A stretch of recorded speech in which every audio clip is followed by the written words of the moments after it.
Can hatred be magical?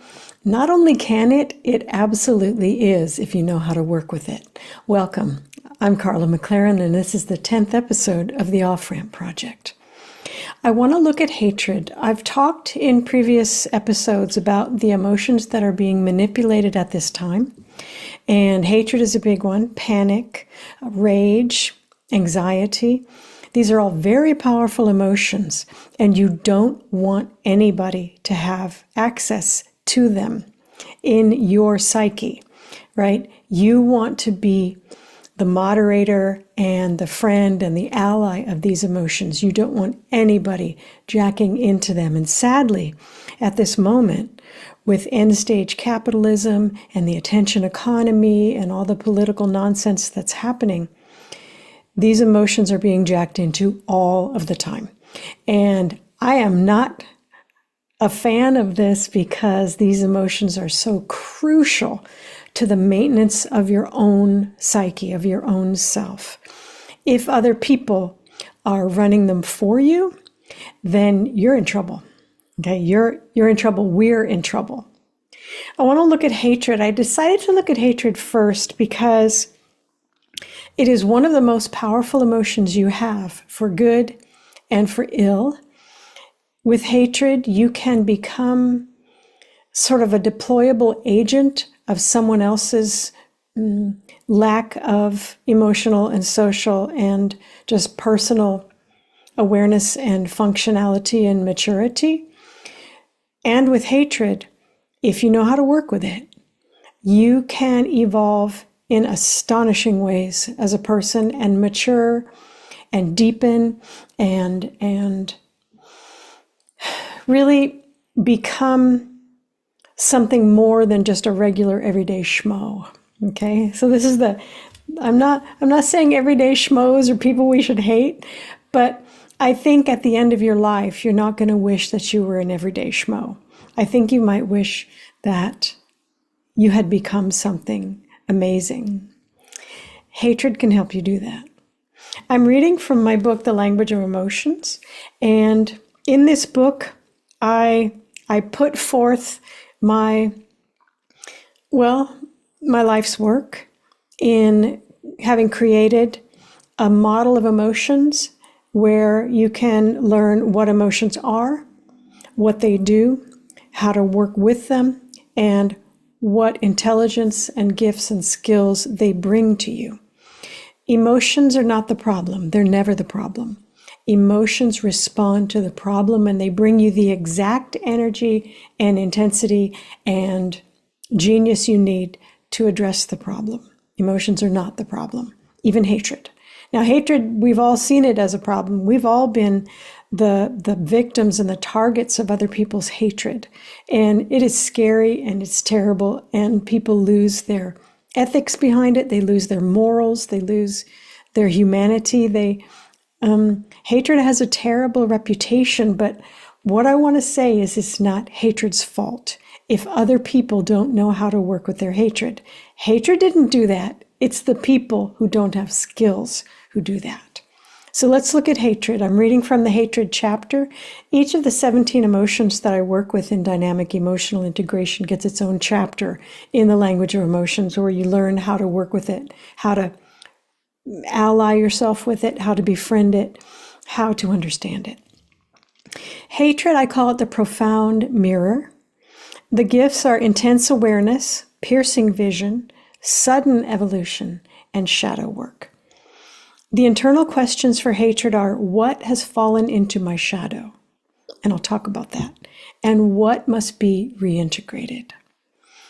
The signs of obstruction, if you're not working well with your hatred, or if it's been grabbed by someone else. The signs of obstruction are fierce, laser-focused attacks on the souls of others without any concurrent self-awareness or integration. So you're out of true when you're attacking others with your hatred. When you're working with your own hatred and doing your shadow work and looking at the mirror that it's holding up to you, then you're in a good place with your hatred. The practice is that hatred arises in the presence of your shadow, or things you cannot accept in yourself and despise or adore in others. Shadow work, which was first created by the psychologist Carl Jung, it can help you explore these things so that you can detoxify and reintegrate them. You can retrieve your shadow material from your hate partner by describing in detail the troubles you perceive. Then you can say hello to your own lost self, burn your contracts, which is a practice that I teach, with these troubles, and restore your own self to wholeness. I found out about shadow work when I was 10, which is a great time because you're about to go into your teenage years when everything's shadow, right? You project everything. And I learned it through the books of Robert Johnson. I first read 2 of his books. They're kind of amazing, tiny books called He and She. And they talk about more traditional views of masculinity and femininity. Now, I don't think they would hold up because we understand that masculinity and femininity are a part of each of us. And with the new understanding about the huge range of sexualities, the huge range of genders, it could be that these books could be rewritten now, talking about this in a different way, but they were amazing for their time, and they're very worth looking at in the way that you might look at a movie from the 1930s where everybody's smoking, and you're like, they didn't understand that yet, but you can still glean wonderful pieces from it. So everything doesn't have to be perfect for you to read it, right, or for you to watch it. Just understand what the understanding was at the time, right? I also read this book, but this was written later. It's called Owning Your Own Shadow, Understanding the Dark Side of the Psyche. And this is by Robert A. Johnson, who wrote He and She.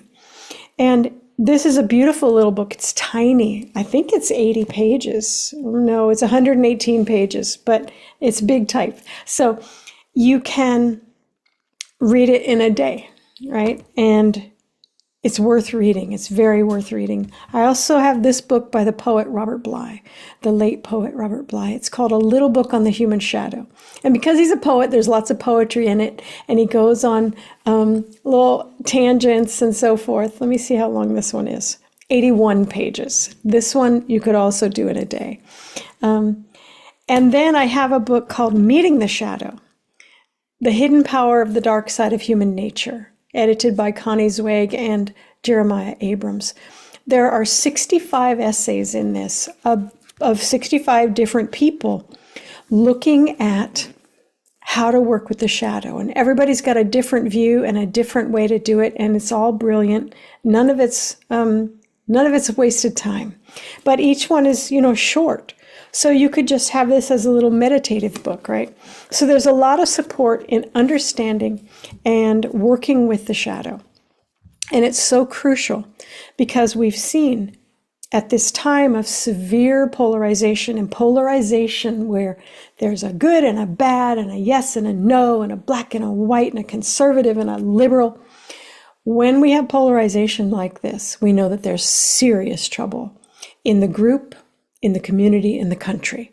Polarization is a sign that your psyche is no longer whole, that you've been dragged into somebody else's drama, and that you've been essentially weaponized, right? You and your emotional system have been weaponized, and that's not okay. All right. That's not okay for you. It's not okay for anybody you hate. It's not okay for your family or your community or your country. There's nobody who gets better through allowing themselves, because they're ignorant of what's happening and they get drawn into the drama, the melodrama.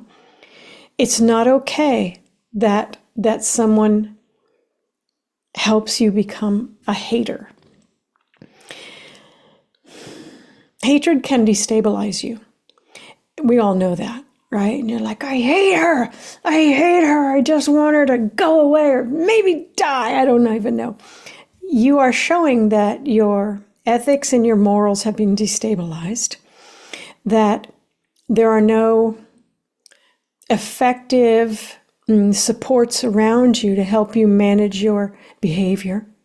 And that your boundaries, which is hatred, is one of the anger-based, hatred is one of the emotions in the anger family. And all of the anger family emotions, hatred, anger, shame, and apathy, are about setting boundaries or creating behavioral boundaries for yourself.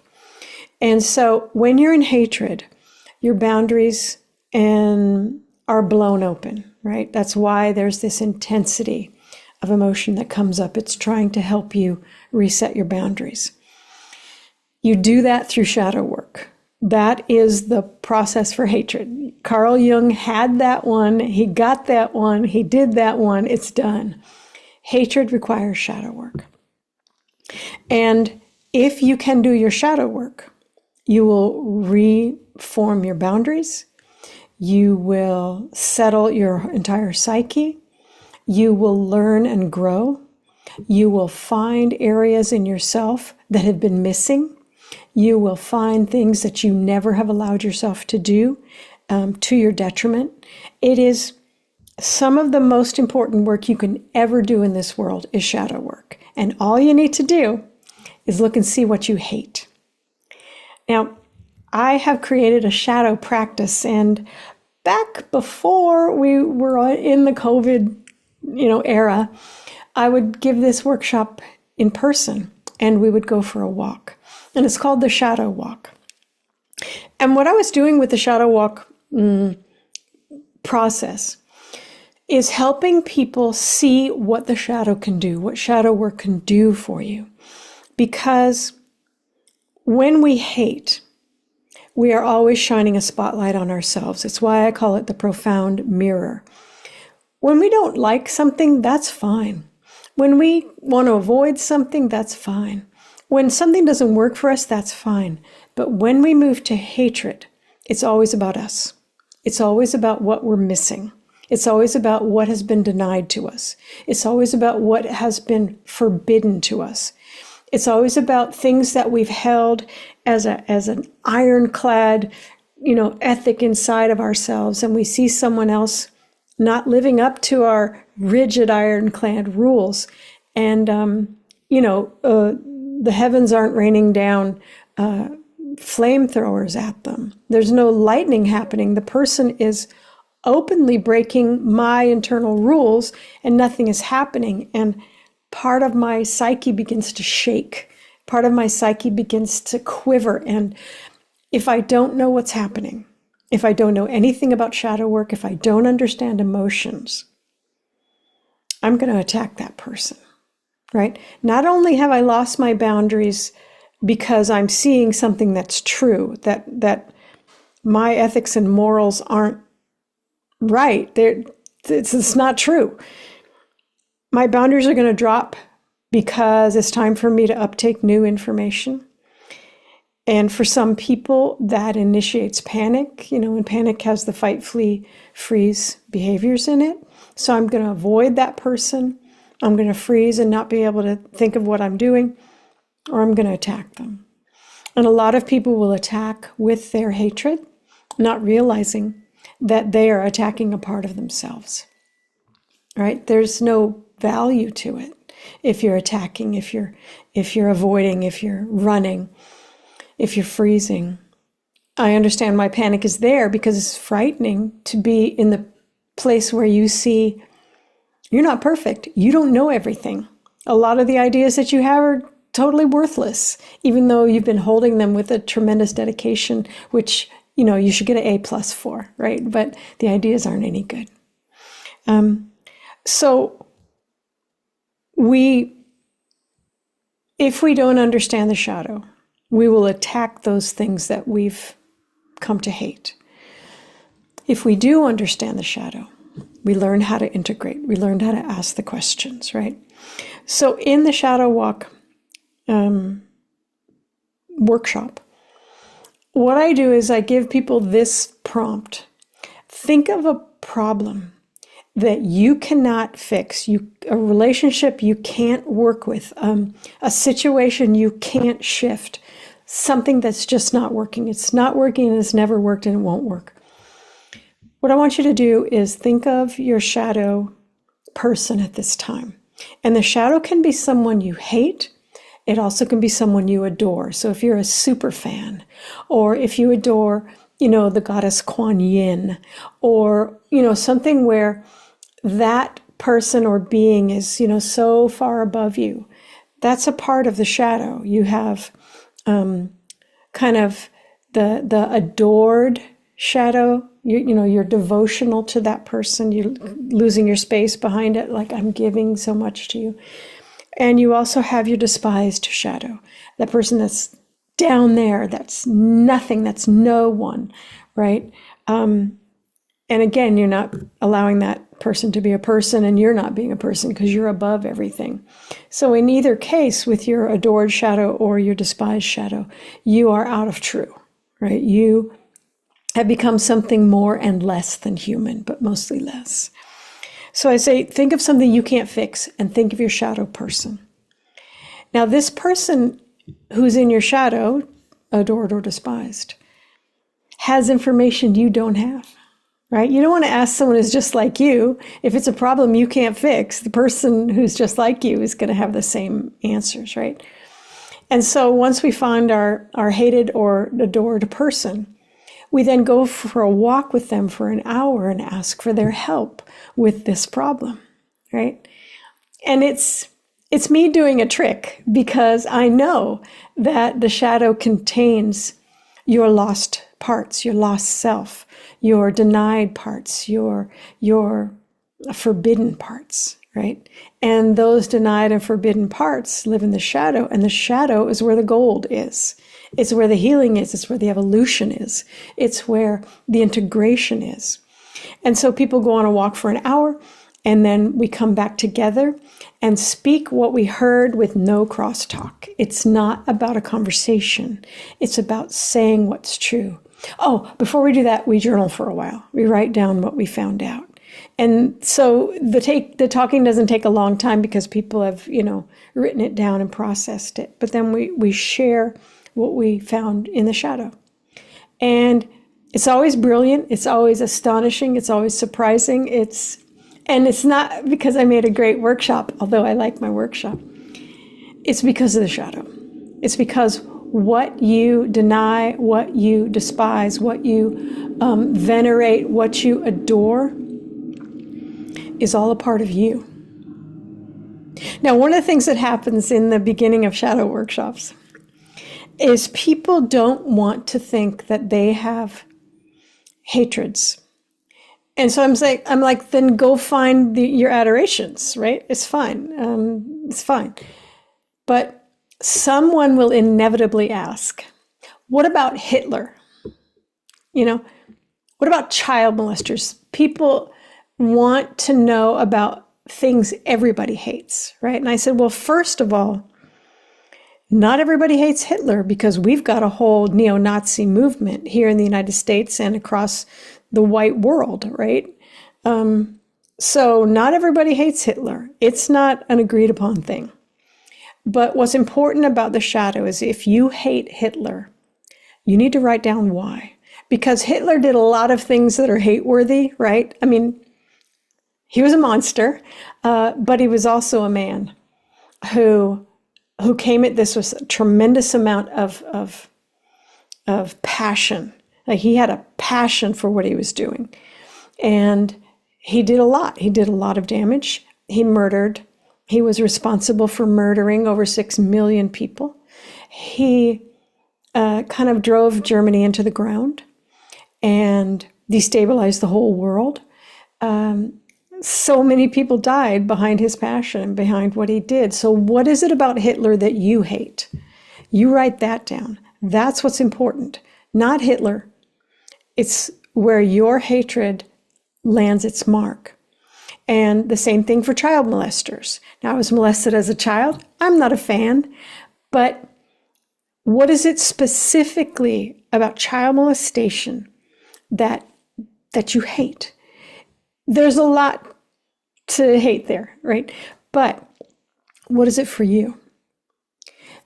Is it the manipulation? Is it the erasing of innocence? Is it the breaking down of societal rules? What is it for you? That is your shadow, right? And for other people, what is it about Hitler? What is in your shadow about Hitler? I'm not saying that you are not right to find what he did detestable, but it's about you. Shadow work is about you and how you have arranged your psyche in relation to what Hitler did or what child molesters do.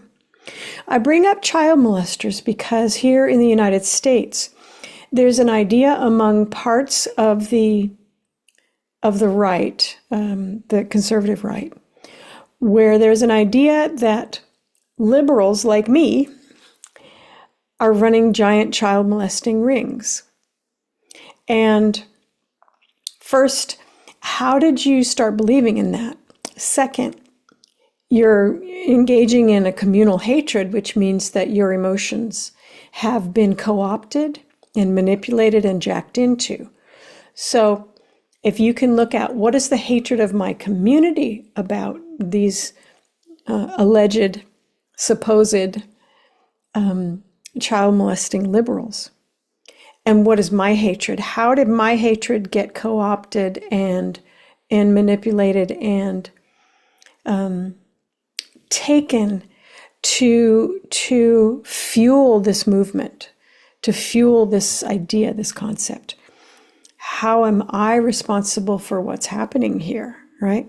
And that's a painful thing to face, but it's okay because we grow through pain. We grow through shadow work. We grow through diving into the troubles of this world and looking at it with firm eyes. Yes. There is a lot of hatred going on between the left and the right here in the United States. And the hatred is communal. It is never a sign of health for you to be in a hatred group, right? Your emotions have been used to fuel that group. And if they are trying to teach you hatred, they don't deserve your emotions. They don't deserve your fuel.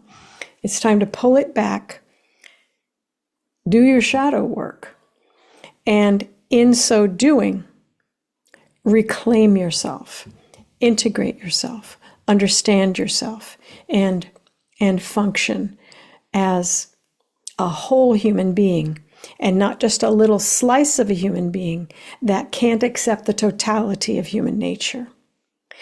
Now, I was molested early and for a couple of years. I think I was 3 when it started. And so the things that I uptook in my hyperempathic being were very, very, very, very damaging, right? Who I was as a female, who I was in the presence of sick people, and psychologically ill people, who I was in the presence of other people's needs. It was all terrible. There is nothing good about it. And I spent a lot of years reclaiming myself from that situation until I could have a healthy sex life, have a healthy relation to other people's illnesses, have a healthy relation to other people's needs, have a healthy relationship to authority figures, to males, right? It was a lot of work. And I started doing that work with other people too. That's how I started my career when I was a teenager. Once I had healed myself and once I had been working to help others heal themselves, I thought, okay, now it's time for me to go even deeper and go into the shadow and go find the monsters. And I had the opportunity to teach at, the William James Prison Arts Program. And I went into maximum security men's prisons to teach singing, to teach a cappella harmony singing, and then drumming and drama and poetry as well. And I was looking for monsters. I was looking for rapists. I was looking for child molesters. I was going to go and see what that was about. I was going into the shadow. And what I found there was people who had my childhood.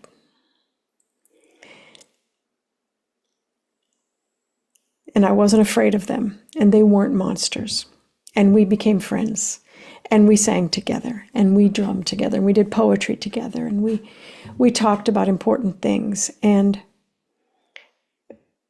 that's what can happen if you do shadow work, is you find yourself, you find comrades, you find allies, you find people who experience the pain that you did, and they went a different direction with it, right? But inside, we're responding to the same pain. And something in me, I think it was getting a shadow book when I was 10, for goodness sake. Something in me took that pain and went, I'm going to make it so that I'm going to heal this pain, and then I'm going to help others, and then I'm going to find the monsters, and that, right? It drove me into a healing career. It drove me into understanding the emotions at an extremely deep level, because my emotions were intense, right? They weren't just baby emotions. My emotions were conflagrations. They were huge emotions. And I was like, I'm going to understand emotions or they're going to kill me. And I understand emotions now. They didn't kill me. So shadow work can be the most important work you do in your life. And it can be funny. I wrote this poem when I was 30. And a lot of the stuff in Meeting the Shadow, there's some humor in here, because once you realize, I hate that person, then you're like, dang it, he's me. It becomes funny. It becomes fun and funny to do shadow work. Always a bit painful because you're calling yourself out, but nothing's better than that. Like, grow, evolve, become better. So this poem is called All Right. As a child, I despised orange, hated its intensity, didn't want it near me. I hid in the soothing coolness of blue. I got my colors done. No blue.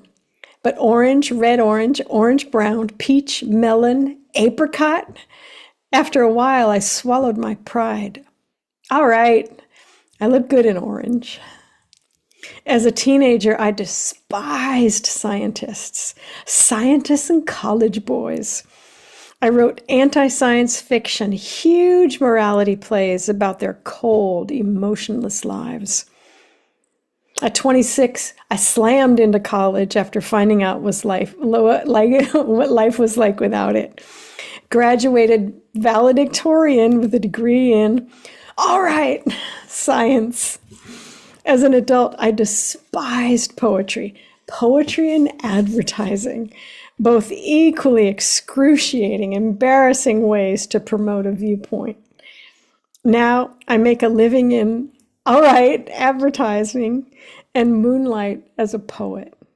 Knowing all this, what do I now dare to despise? Tall people. When you despise something, when you hate something, you are on the way, you're slouching toward Bethlehem. And if you can do your shadow work, you'll get there, right? Pretty much everybody in my life knows how to do shadow work. If they don't, they're kind of on the outside edge of my closeness boundaries. But if a person can do shadow work, oh my gosh, they are so healing and relaxing to be around, because they're not projecting everything out. They're not losing themselves. They're not throwing themselves away. They're pulling things together. They're integrating, and they are becoming whole. And they have room for you to become whole. And they would never try to make you hate someone. When people try to make you hate someone, when they say, oh, those black folks, or those liberals, or those conservatives, or those Trump people, and they want you to look down on them, and they want you to dehumanize them, and they want you to hate them, or think that they're fools, they are doing a tremendous damage to their own soul. And if you agree with it, you are agreeing to damage yourself, to make yourself into less whole, less functional, less empathic, less funny, less humorous person. You're just a drag. You're a drag to be around. We've all done it. And we can all stop doing it if you learn your shadow work. I have to say, I did a shadow walk, and this is telling a story on me. This was a number of years ago, and I was in my earlier career, which I walked away from, and that's covered in my book, Missing the Solstice. I hated Dick Cheney. Hated him. He would come on the radio and I'd have to turn it off. I couldn't be anywhere near this man. Hate. And I thought he was a liar. I thought he was running the Bush presidency secretly. I thought he was surreptitious. I thought he was sneaky. I was like, everything about him's bad, right? And I just looked at myself and I said, Miss Carla, you need to go on a shadow walk with Dick Cheney. So I came up with an issue that had been really disturbing me, and it was about my stage work at the time. At that time, I was a psychic healer, and I had been one of the people who brought the idea of the psychic empath into the national conversation. I apologize. Empathy is not a psychic skill. I apologize. But I asked him, I went on my walk, and I asked the question, or maybe I just put the thing out there. I was like, my stage work is starting to really injure me. I was getting sick. My hair was going gray. I would stand on stage and just sweat. Even though I wasn't scared, I wasn't having anxiety or anything. I would just sweat and sweat and sweat. Thank goodness it wasn't on my face. But I had to wear special clothes because the sweating was so outrageous. It was like running a marathon, being on stage. And so I asked my question, or I put that forward as I went walking in my imagination, and nothing happened. So I asked again, and his secretary said, Vice President Cheney is busy. Do you have an appointment? And I'm like, I don't need an appointment. This is my shadow walk. Is he available? And she'll say, well, I'll see. So I kept going on the walk, and it's 3 minutes later, it's 5 minutes later, it's 6, it's 10 minutes later, and this guy won't talk to me. And I was like, come on, you're my shadow. And so eventually he came out and he said one or two sentences to me in his way. And he said, you don't ever want to be the man. You want to be the man behind the man. And that was it. And that's what my shadow had to say to me in the guise of Dick Cheney. And so I thought about that for months, right? Until I began to understand what it meant from this person in power, which was a big issue for me at the time, being in power, being surreptitious, being the man behind the man. And that shadow walk was what helped me leave my career and leave my stage work, which was a part of my shadow trying to tell me you're in the wrong position, doing the wrong thing for the wrong people in the wrong way with the wrong intentions. That's what that sweating was about. So it was why my health started to go to hell. But I understood I couldn't do that anymore. I couldn't stand for the new age because it wasn't, at that time, it wasn't worth being in. Many parts of me knew that, but I couldn't get to it consciously. So I had to put it in the shadow, and I had to put it on Dick Cheney. And so I figured it out. I left that career. It's in Missing the Solstice. But what happened for me is I could suddenly start to listen to him again. I could see him on the TV and not want to throw, bananas. If I was eating a banana, like throw a banana, throw a shoe. I got my boundaries back around this other soul, Richard Cheney, who was the vice president, and that's what it was. I no longer was thrown into, chaos and violence about the physical reality of this man existing in the world. I became less of a weapon, and I became more functional. And if I saw him in person, I'd shake his hand, right? Because that was very helpful what he did. He still is a troubling man, right? He still did troubling things. And some of them were very bad. But I can see him as a person. And I could grow as a person and be functional around the fact of his life. Yeah. And if I ever had anything to say to him, if I was ever in a position politically to speak to him, I would be able to speak to him as an equal and not as a shadowy figure of despair and hatred and, detestation. I could be a person and he could be a person. Both of us wounded, both of us screwing up, both of us in positions of power where we could do great harm or great good, depending on, the quality of our soul. Shadow work is crucial to becoming a whole person. And getting there, you get there through hatred. You get there through your adorations. You get there through your fandom. And you take the projection off of the other soul and bring it back to your own, thereby relieving the burden of everybody. And then you become a relaxing person to be around because parts of your soul aren't spinning around and spitting onto everybody you see. There's a magic in hatred if you know what you're doing. And as we all know, there's a horror in hatred if you don't. So do it, especially now when we are being polarized into fighting groups, when we are being trained and our entire emotional system is being trained and grabbed and used to make us into deployable agents of whoever is trying to control us by jacking into our hatred. When someone jacks into your hatred, they are abusing you. It's just that simple, right? They are abusing you. And I'm not down for that. If someone's doing that, I'll be like, oh, hell no, you do not. We've all agreed that we hate Trump supporters. Well, I've got them in my neighborhood, and this is one of the best neighborhoods I've ever lived in my life. They're sweet-natured people. Why am I going to hate them? I'm going to be upset about what's happened to our country.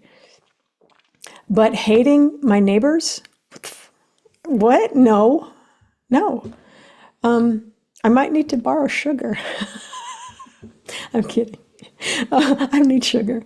But this whole idea that my hatred is powerful and by hating you, I'm going to change you. What nonsense, right? That's nonsense. The only way that I can be with you is if I see you as a fully human being and you see me as a fully human being, and we're all just bozos on this bus, right?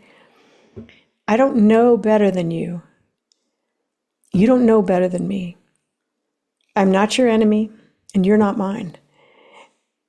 If you start seeing enemies, look and see who is asking you to do that, and tell them no.